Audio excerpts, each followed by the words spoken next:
नाज़रीन, घोटकी में मुखी कीकाराम ऐं हिंदू पंचायत पारां शहरी इतिहाद घोटकी जे अॻुवाणनि खे रोज़ो अफ़्तार जी दावत ॾिनी वई।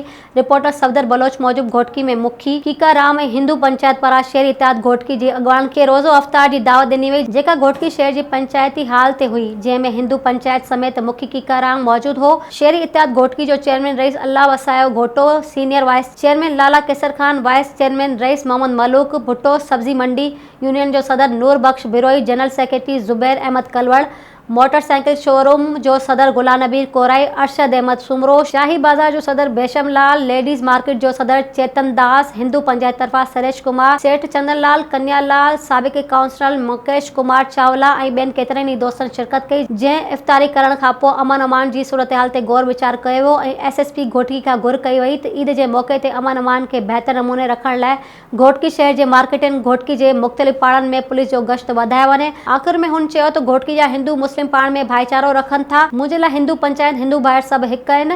मुतहिद आहियां, मूंखे मुस्लिम हिंदू सभु मान सम्मान ॾींदा आहिनि। मां हमेशह मुखी जी हैसियत में पंहिंजे हिंदू भाइरनि खे मोहबत प्यार ख़ुलूस ॾींदो आहियां। उन्हनि जी तकलीफ़ुनि में मुंहिंजी ज़ाती तकलीफ़ूं आहिनि। पंचायती हाल जा दर हर हिकु लाइ खुलियल आहिनि।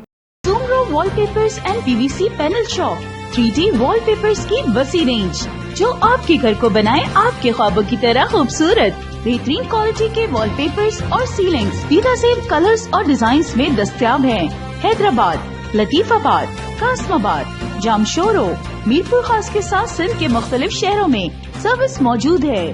हर किस्म के 3D वॉलपेपर्स और सीलिंग्स लगवाने के लिए अभी राब्ता करें। कॉन्टैक्ट रांजन अली सोमरो, व्हाट्सएप 0333370786, 03333702 516, तालिब हुसैन 031713109660।